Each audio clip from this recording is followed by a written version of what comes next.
દેવભૂમિ દ્વારકા જિલ્લાના પ્રખ્યાત blue flag certified Shivrajpur beach આવેલું છે ત્યાં પ્રવાસીઓ અને સ્થાનિકો માટે મહત્વનો નિર્ણય લેવામાં આવ્યો છે। મેજિસ્ટ્રેટે જાહેરનામું બહાર પાડીને શિવરાજપુર બીચ છે તેના પર નાહવા તથા સ્વિમિંગ કરવા માટેના સંપૂર્ણ પ્રતિબંધ લગાવી દીધો છે। જિલ્લા વહીવટીતંત્રએ બીચની નિયમિત જાળવણી, સ્વચ્છતા અને પ્રવાસીઓની સુરક્ષાને ધ્યાનમાં રાખીને આ નિર્ણય જે છે તે લીધો છે। આ દરમિયાન કોઈ પણ વ્યક્તિ જો બીચ પર નાહતો કે સ્વિમિંગ તો જોવા મળે તો તેમની સામે ગુના ભંગની જે છે તે કાર્યવાહી કરવામાં આવશે। દેવભૂમિ દ્વારકાના શિવરાજપુર બીચ પર નાહવા માટે અને સ્વિમિંગ માટે પ્રતિબંધ લાદવામાં આવ્યો છે। અધિક જિલ્લા મેજિસ્ટ્રેટે જાહેરનામું બહાર પાડી અને પ્રતિબંધ લાગુ કરાયો છે। બીચની જાળવણી અને સુરક્ષાને ધ્યાને રાખીને આ નિર્ણય લેવાયો છે।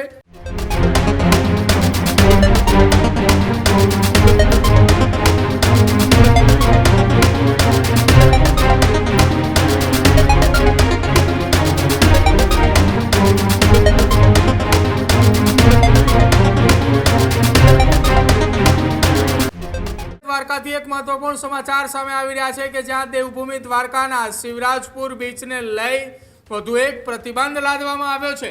દેવભૂમિ દ્વારકાના શિવરાજપુર બીચ પર નાહવા માટે અને સ્વિમિંગ માટે પ્રતિબંધ લાદવામાં આવ્યો છે। બ્લુ ફ્લેગ સર્ટિફિકેટ ધરાવતા શિવરાજપુર બીચ માટે મોટો નિર્ણય કરાયો છે। અધિક જિલ્લા મેજિસ્ટ્રેટે જાહેરનામું બહાર પાડી અને પ્રતિબંધ લાગુ કરાયો છે। લાઇટ હાઉસ સર્વે નંબર 58 થી શિવરાજપુર બીચ ખાડી 2 સુધી એ વિસ્તારની અંદર પ્રતિબંધ કરવામાં આવ્યો છે। બીચની જાળવણી અને સુરક્ષાને ધ્યાને રાખીને આ નિર્ણય લેવાયો છે। પ્રવાસીઓ અને સ્થાનિકોને બીચમાં નહાવા નહીં જવાની સૂચનાઓ આપી છે। શિવરાજપુર બીચ વિસ્તારમાં સ્વિમિંગ પ્રવૃત્તિઓ પર રોક લગાવાઈ છે। જાહેરનામું આગામી 30 જુલાઈ 2026 સુધી અમલમાં રહેશે। નિયમનો ભંગ કરનાર સામે કાયદાકીય કાર્યવાહી હાથ ધરવામાં આવશે। દ્વારકા પ્રશાસન દ્વારા સમગ્ર ઘટના મામલે હાલ તો મહત્વપૂર્ણ કાર્યવાહી હાથ ધરવામાં આવી છે। સુરક્ષા વ્યવસ્થા પણ જે છે તે ત્યાં ગોઠવી દેવામાં આવી છે। આ આખી ઘટનાની અંદર કોઈ પણ પ્રકારની એ જગ્યા ઉપર જઈને કોઈ બહારની આવેલી વ્યક્તિ એ બ્લુ ફ્લેગ બીચ પર જઈને નાહવાની વાત હોય અથવા તો એ જગ્યા ઉપર સ્વિમિંગ કરવાની વાત હોય એ ઘટના ન બને તે માટેની પણ પ્રતિબંધિત વિસ્તારની અંદર પોલીસ બંદોબસ્ત પણ ગોઠવવામાં આવશે। યોગ્ય રીતે બીચની જાળવણી માટે પણ તૈયારી રાખવામાં આવશે। અધિક જિલ્લા મેજિસ્ટ્રેટે આ જાહેરનામું બહાર પાડ્યું છે।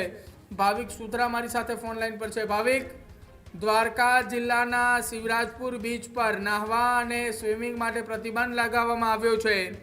શું ઘટના, કેમ કે જુલાઈ 30 સુધી આ પ્રતિબંધ લાગુ રહેશે? બિલકુલ પ્રદીપ, દેવભૂમિ દ્વારકા જિલ્લાના પ્રખ્યાત blue flag certified Shivrajpur beach આવેલું છે ત્યાં પ્રવાસીઓ અને સ્થાનિકો માટે મહત્વનો નિર્ણય લેવામાં આવ્યો છે। કારણ કે અધિક જિલ્લા કલેક્ટર મેજિસ્ટ્રેટે જાહેરનામું બહાર પાડીને શિવરાજપુર બીચ છે તેના પર નાહવા તથા સ્વિમિંગ કરવા માટેના સંપૂર્ણ પ્રતિબંધ લગાવી દીધો છે। આ પ્રતિબંધ લાઇટ હાઉસ સર્વે નંબર 58 થી લઈને શિવરાજપુર ખાડી 2 ના છેડા સુધીના વિસ્તારમાં લાગુ રહેશે। ત્યારે જિલ્લા વહીવટીતંત્રએ બીચની નિયમિત જાળવણી, સ્વચ્છતા અને પ્રવાસીઓની સુરક્ષાને ધ્યાનમાં રાખીને આ નિર્ણય જે છે તે લીધો છે। આ જાહેરનામું 30 જુલાઈ 2026 સુધી અમલમાં રહેશે। ત્યારે આ દરમિયાન કોઈ પણ વ્યક્તિ જો બીચ પર નાહતો કે સ્વિમિંગ તો જોવા મળે તો તેમની સામે ગુના ભંગની જે છે તે કાર્યવાહી કરવામાં આવશે। ત્યારે આ ઉપરાંત શિવરાજપુર બીચ અને આ જે લાઇટ હાઉસ સર્વે નંબર 58 થી લઈને પોઈન્ટ 2 છે તે સુધીના એ બીચનો જે વિસ્તાર છે તેમાં 5 કિલોમીટરની જે ત્રિજ્યા આવેલી છે તે વિસ્તારમાં જાહેર અને ખાનગી વાહન ચલાવવા પર પણ અને કહી શકાય કે વિસ્તારમાં પ્રતિબંધ મૂકવામાં આવ્યો છે। તારીખ 23 જુલાઈ સુધી સંપૂર્ણ પ્રતિબંધ લગાવી દેવામાં આવ્યો છે। ત્યારે આ ઉપરાંત આ વિસ્તાર છે ત્યાં પ્લાસ્ટિકના ઉપયોગ કે વપરાશ, કચરો ફેંકવા, કેમ્પેન કરવા પર પણ પ્રતિબંધ લગાવી દેવામાં આવ્યો છે। ત્યારે અધિક જિલ્લા મેજિસ્ટ્રેટ દ્વારા પ્રવાસીઓને અપીલ પણ કરવામાં આવી છે કે તેઓ જાહેરનામાનું પાલન કરે અને સહયોગ આપે। શિવરાજપુર બીચે વિશ્વ સ્તરે બ્લુ ફ્લેગ સર્ટિફિકેશન મેળવ્યું છે। તેનાથી તે સ્વચ્છતા અને સુરક્ષાને જાળવણી રાખી શકે અને અનેક જવાબદારીઓ જે છે તે સાથે તે અધિકારીઓને પણ આપવામાં આવી છે। પોલીસનો કાફલો પણ ત્યાં જે છે તે તૈનાત કરી દેવામાં આવશે અને ખાસ કરીને હવે ચોમાસાની ઋતુ આવશે એટલે જે દરિયાનો જે કિનારો છે તેને આસપાસ લોકોને ન જવા માટેની પણ સૂચના જે છે તે અત્યારથી આપી દેવામાં આવી છે। પ્રદીપ, આભાર ભાવિક જોડાવા બદલ। આ જ પ્રકારની તમામ અપડેટ જોવા માટે ન્યૂઝરૂમ ગુજરાતને લાઇક, શેર અને સબસ્ક્રાઇબ કરવાનું ભૂલતા નહીં।